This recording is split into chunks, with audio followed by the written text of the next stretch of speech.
So, good morning, all the candidate, and welcome back to our YouTube channel GK Education Center, जहाँ पे आपको exam review और exam के बारे में वैकेंसी जो भी आती हैं उनके बारे में आपको सबसे पहले सटीक जानकारी दी जाती है। तो आज हम जिस वैकेंसी के साथ आए हैं वो है पटना की हाई कोर्ट की असिस्टेंट 2026। इसके अंदर अभी 23 जुलाई को इसमें नोटिफिकेशन रिलीज हुआ है और जो डेट ऑफ सबमिशन होगी वो 28/7 से स्टार्ट होगी और जो कि हो चुकी है और 27/8 तक चलेगी, यानी कि जुलाई से अगस्त तक का 1 महीने का टाइम रहेगा। और इसमें लेवल 4 की एक वैकेंसी है जिसमें आपकी जॉब भी काफ़ी अच्छी ठीक ठाक रहने वाली है। और ये बिहार स्टेट की वैकेंसी है हाई कोर्ट की। वहाँ पे ये काफ़ी सारी वैकेंसी निकली हैं, लगभग 100 से प्लस वैकेंसी हैं और सारी कंप्यूटर बेसिस वाले बच्चों के लिए रहने वाली हैं। तो पूरी डिटेल में मैं आपको बताने वाला हूँ कि कौन-कौन से पोस्ट के लिए कितनी वैकेंसीज हैं। ग्रुप सी की वैकेंसी रहेगी लेवल 4 की, जिसके अंदर आपको सैलरी 25,000 से लेकर 81,000 तक मिलने की संभावना है।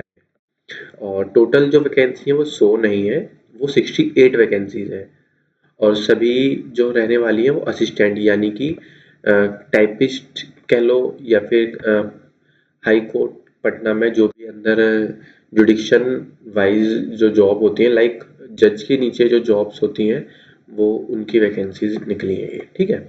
इसमें मैं आपको बता दूं कि total number of post unreserved के लिए 29 है और यहीं फीमेल के लिए जो यहाँ पर रिजर्व की गई है वो 10 है। 10 वैकेंसीज हैं। तो SC ST OBC EWS इन सब की पोस्ट टोटल मिलाकर 68 वैकेंसीज आउट हुई है ये, ठीक है। इसमें देख लेते हैं हम, ये टेंटेटिव वैकेंसीज रहने वाली है नेचर की। High court of reserve the right, ठीक है। ये जो भी वैकेंसी है टेंटेटिव यानी कि बढ़ भी सकती है और ये कम भी हो सकती है, ठीक है।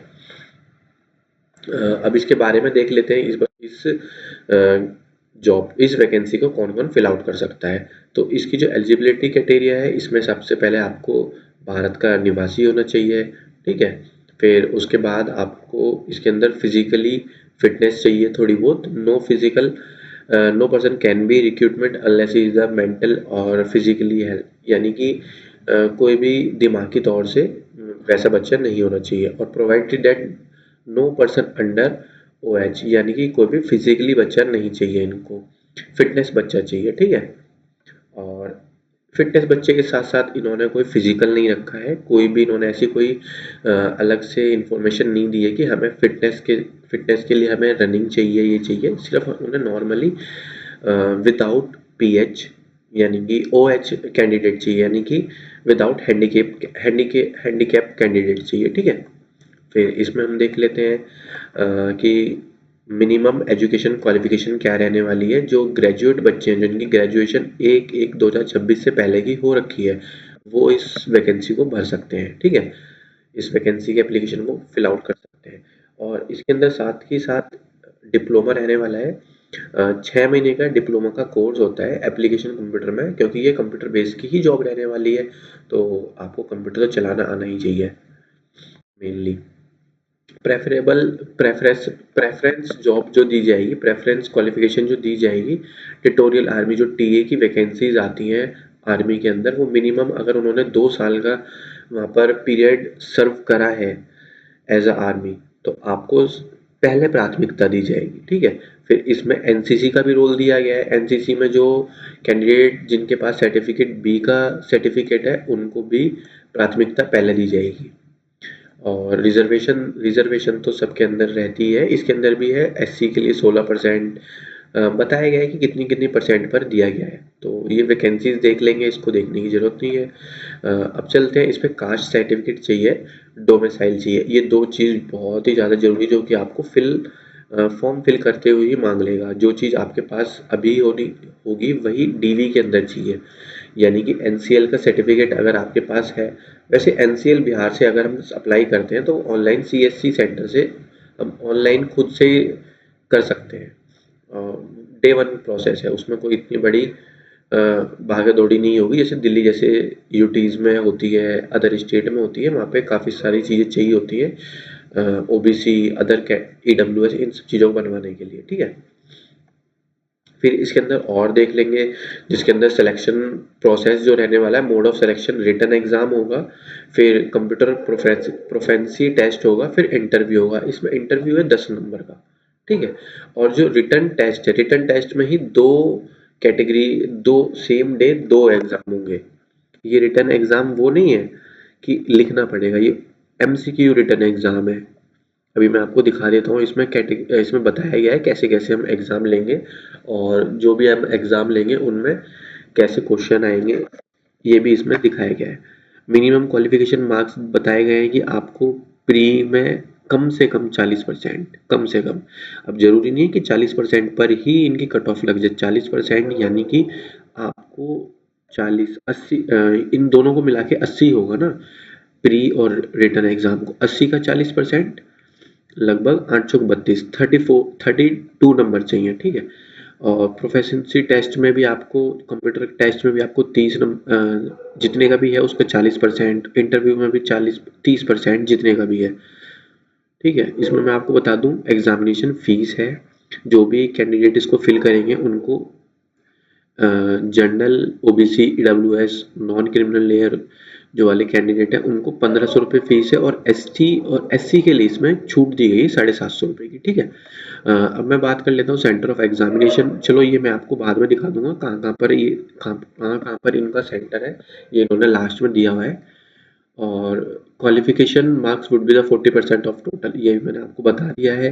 फिर इसमें जनरल इंस्ट्रक्शन दिए गए हैं, कौन कौन सा पेपर कितने कितने नंबर का होगा, ये सब दिखाया गया है। मैं आपको डायरेक्ट ही ले चलता हूँ, इसमें कुछ नहीं है, इसमें ये दिखाया गया है कि पेपर में आपको क्या क्या लेकर आना है, कोई भी गैजेट नहीं होना चाहिए। तो ये तो बेसिक चीज़ें होती हैं कि जो कैंडिडेट वहाँ पर जाते हैं, वो एग्जामिनेशन हॉल वाले भी बता ही देते हैं। Syllabus and scheme of examination के बारे में बात कर लेते हैं। सेम डे ही दो एग्जाम होने वाले हैं, जिसको प्री स्क्रीनिंग टेस्ट बोला गया है। एमसीक्यू ही ये क्वेश्चन होंगे।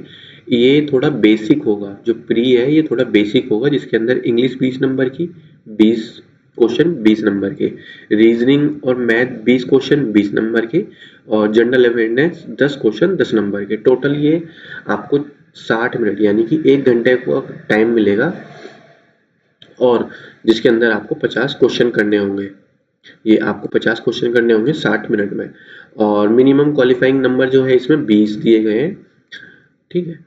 और सेम डे ही इसमें रिटन टेस्ट हो जाएगा, रिटन भी एमसीक्यू बेस ही होगा। इसके अंदर आपको दिया गया जनरल इंग्लिश, सेम वही है, सिर्फ इसमें हिंदी और कंप्यूटर ऐड हो जाएगा। ये देखो, हिंदी और ये कंप्यूटर ऐड हो जाएगा 10-10 नंबर का, ठीक है। 90, अब ये जो 90 मिनट है ये अलग से है, ये इसके 30 मिनट एक्स्ट्रा नहीं है, ये 90 मिनट अलग से है इन 100 क्वेश्चन को करने के लिए, ठीक है। फिर इसके अंदर देख लेते हैं कंप्यूटर प्रोफिशिएंसी टेस्ट के अंदर क्या क्या पूछेंगे। ये test of proficiency in the word processing, यानी कि एमएस वर्ड के बारे में पूछेंगे, और एमएस जो स्प्रेडशीट होते हैं एक्सेल के बारे में पूछेंगे। और इंटरनेट की आपको नॉलेज होनी चाहिए कि इंटरनेट कैसे कैसे काम करता है, और हम किसी वेब ब्राउज़र को कैसे ओपन कर सकते हैं, हम किसी चीज़ को कैसे सर्च कर सकते हैं इंजन सर्च के थ्रू, ठीक है।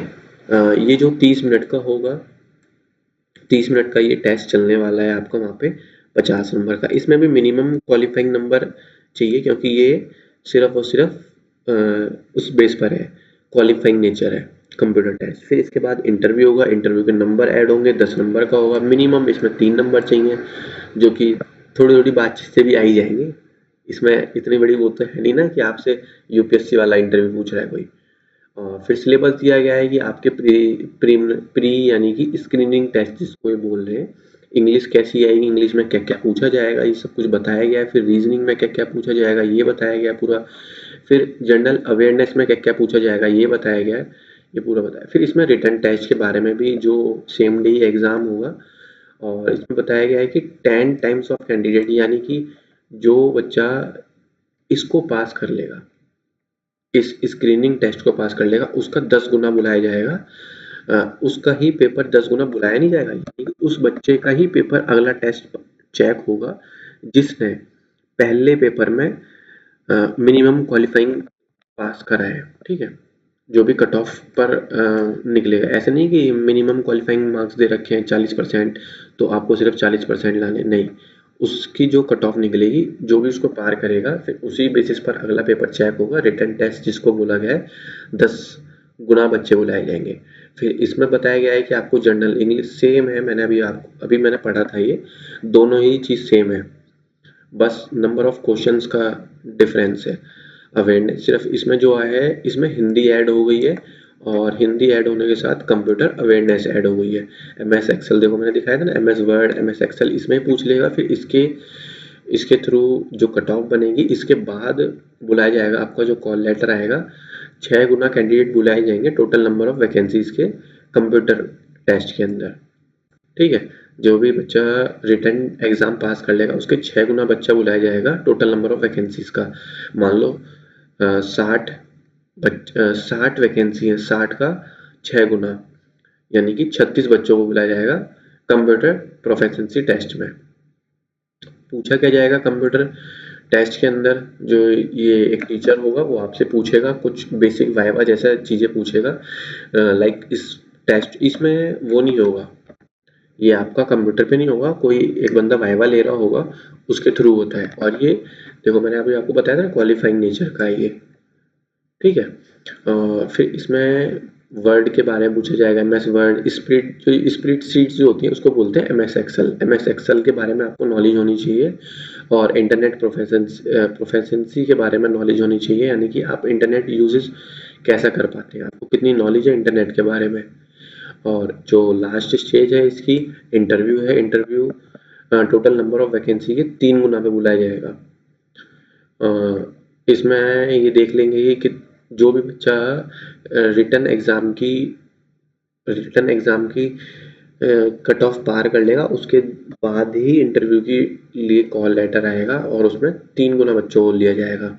फिर इसमें मैं आपको बता दूं कि कौन कौन से सेंटर के बारे में, जो भी दिखाया था ऊपर, सेंटर में डिस्ट्रिक्ट के अंदर कौन कौन सा होगा, ये 6 डिस्ट्रिक्ट्स के अंदर पेपर कंडक्ट होगा। तो ज़्यादातर बच्चे बिहार जो वहाँ से रहेंगे, बिहारी बच्चे भर सकते हैं, बिहार के बच्चे ही भर सकते हैं इस वैकेंसी को, क्योंकि उनके पास डोमिसाइल होगा और कास्ट सर्टिफिकेट, ये 2 चीज़ वहाँ पर ज़रूरी है इस फॉर्म को भरने के लिए। तो सबसे ज़्यादा जो बच्चे भरने वाले हैं वो पटना और मुजफ्फरपुर भरने वाले हैं। ठीक है, तो इस वैकेंसी को जो भी बच्चा बिहार से देख रहा है, इसको ज़रूर फिल आउट करें, और इस वीडियो को ज़्यादा से ज़्यादा फैलाएं। जो भी बच्चा बिहार से एसएससी की तैयारी कर रहा है लेकिन लग नहीं पा रहा है, थोड़ा इंटरव्यू से मत डरो। इंटरव्यू में लैंग्वेज बैरियर नहीं है इसमें, कि आपको सिर्फ इंग्लिश में ही देना है, हिंदी में ही देना है। तो थैंक यू, आप इस वीडियो पे अंत तक बने रहे, और ज़्यादा से ज़्यादा शेयर करें अपने स्टेट वाइज कैंडिडेट के साथ। लाइक बिहार से कोई बच्चा देख रहा है तो अपने ही बिहार के कैंडिडेट, यानी कि बिहार के ही अपने फ्रेंड को ज़रूर से इसको शेयर करें, लाइक करें, सब्सक्राइब करें और शेयर करें। Thank you so much.